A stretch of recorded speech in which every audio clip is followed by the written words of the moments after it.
sou a aluna Sofia Pinheiro, estudante do curso de Direito do turma 1. E o nosso grupo vai apresentar um seminário acerca do tema Emancipação do Menor.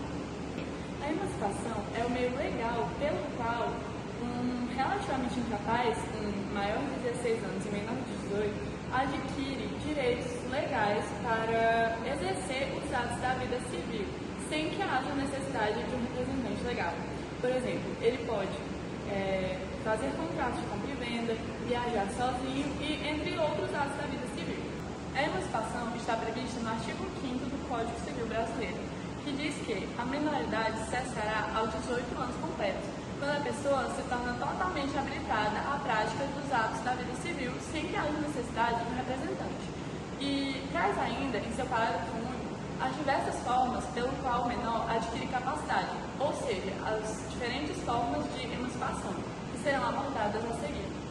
Porém, antes disso, vale ressaltar que nesse seminário estamos tratando da emancipação na esfera civil, ou seja, ela está restrita aos atos da vida civil e não abrange, por exemplo, a esfera penal. Por quê? Porque o menor, uma vez emancipado, ele continua inimputável e ele não pode responder a um crime como uma pessoa que já é de maior. A seguir, vamos abordar os tipos de emancipação: voluntária, judicial e legal, e também os seus efeitos. Olá, eu me chamo Júlia Cacheiro e hoje eu vou falar sobre a emancipação voluntária. A emancipação voluntária é quando ocorre um consenso entre os seus tutores legais, tanto seu pai quanto sua mãe. Então, eles decidem que vão querer lhe emancipar para que você possa ter os seus direitos civis todos disponíveis para o que você quiser fazer, seja trabalhar, abrir uma empresa, tudo que tiver à sua disposição ali no meio jurídico. Ela é feita no cartório, através da escritura jurídica, ou seja, você não vai precisar que tenha um juiz presente para você poder fazer a sua emancipação. Ela não pode ser feita de forma unilateral. O que isso quer dizer? Seu pai vai querer lhe emancipar, mas a sua mãe não quer, e nem você não quer. Isso não pode ocorrer. Tem que ter o consenso de todos os envolvidos que vão estar nesse processo. Oi, me chamo Ana Cristina e vou falar sobre a emancipação judicial.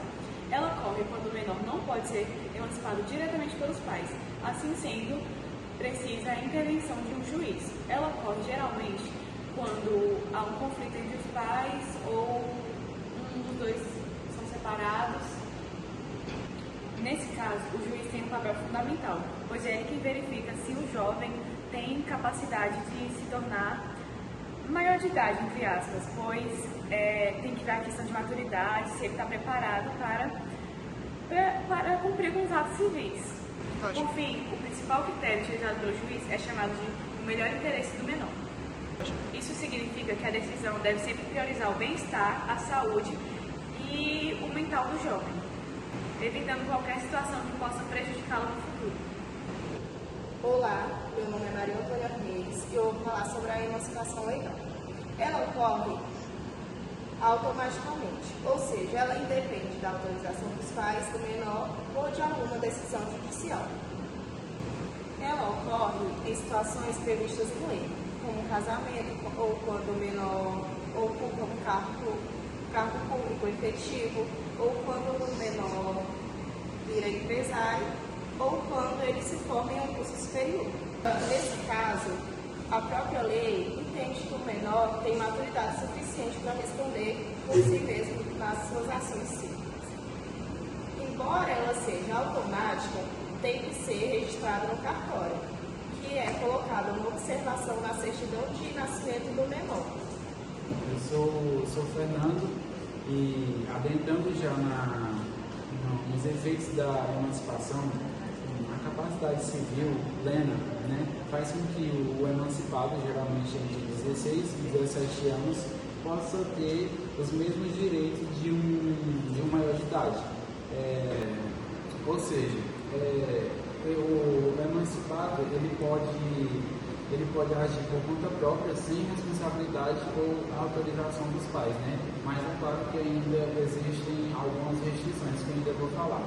Bom, e continuando em relação os atos que um emancipado pode praticar, ele já consegue praticar vários atos da vida civil, como por exemplo, assinar contrato, ele pode casar, ele pode fazer compra ou venda de imóvel, ou imóvel também,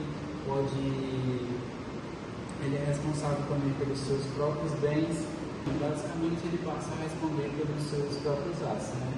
E já entrando na questão da irrevogabilidade, bom, esse caso da emancipação, uma vez que o menor seja emancipado, ele não é revogável, independente se o emancipado quiser ou não é emancipado, se a mãe dele quiser ou o pai, esse caso não é revogável, é um caso totalmente irrevogável. Então, não há nenhuma condição, nada que possa irrevogar esse caso.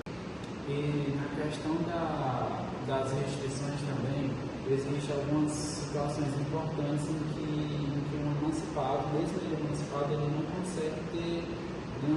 consegue ser capaz, né? Como, por exemplo, um caso bastante importante em casos penais, por exemplo. Se um emancipado cometer um crime, né, ele não vai responder como um maior de idade, ele vai continuar respondendo como um maior de idade.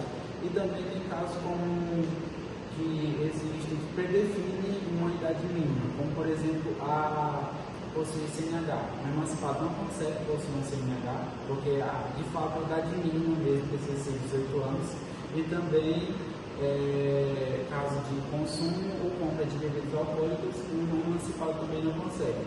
A emancipação mesmo ela é mais para casos de autos civis, né? Como eu já citei, que é como você assinar um contrato ou você fazer uma compra ou venda de um imóvel. Para todos os atos civis, o emancipado ele é absolutamente capaz, mas ao contrário disso, não, né? Realmente é mesmo que o ato civil e só basicamente isso. Então, é isso.